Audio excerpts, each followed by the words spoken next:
Hi, this is Eric Martin from BoardGameGeek. I'm here with Jeffrey Wood from Uncama, looking at treasures of Cibola. Yep. Which I would imagine is a discovery exploration game. Yeah, exactly. I mean, you can tell from the look of it already.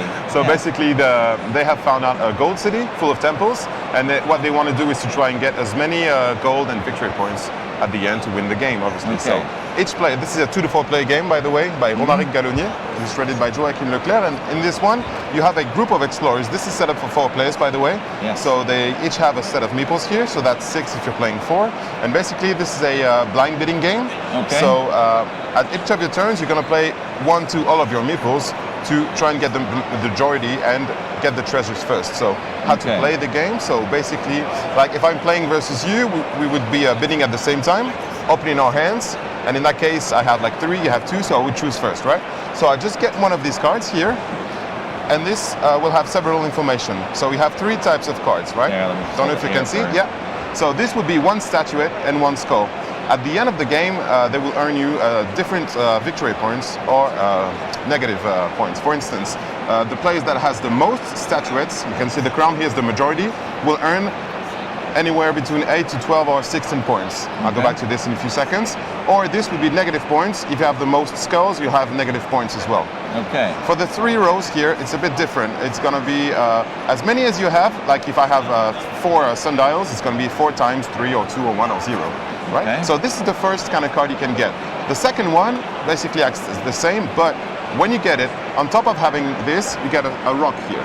And this represents the temples crumbling down and falling down. So once I've taken this, I have to place a rock on some of these places.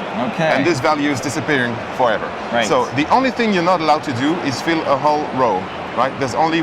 These have to be worth something. Yeah, there must be 1 space left in each row at the end of the game, right? And the last type of card is these totem cards. So same for the rocks. You get the card for yourself, and then you take one of the 5 totem cards that are here. There's only 5 cards for the whole game, so you don't renew cards when you took them.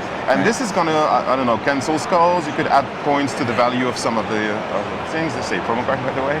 Or you could have like each snake is always worth 3 points in that case. So 2 phases in the game, 8 rounds total. So 4 first round will be in the temple, and then once the temple is beginning to fall down, you get to the tomb, which are a bit more advanced cards, more risks. So you get more statues, more skulls, obviously more rocks, because at the end there's only one of again.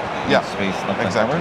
On top of that, you do get the torch, which is the first player token. So if there's any tie, when you reveal your hands, the player that has the torch wins. And who gets the torch? The player that bidded that chose last for the previous round. Sorry. Okay. So one question you might have. This is it. This is our resources for the round. Yeah, but so what happens if you have no more meeples, right? Because when you play them, you actually discard them. They go into a common discard pile. So what I can do is, when I put my hand, if I have 0 hands, I get all the discarded meeples back. Okay. So I get more explorers.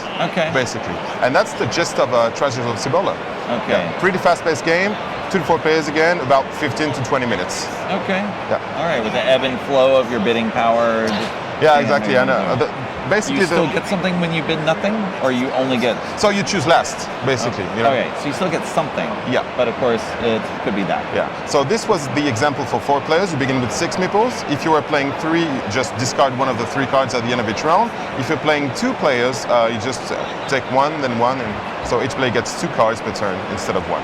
Okay. Yeah. All right. Thank you, Jeffrey, for thank you so the much. overview of Treasures of Cibola from Uncama. Thank you.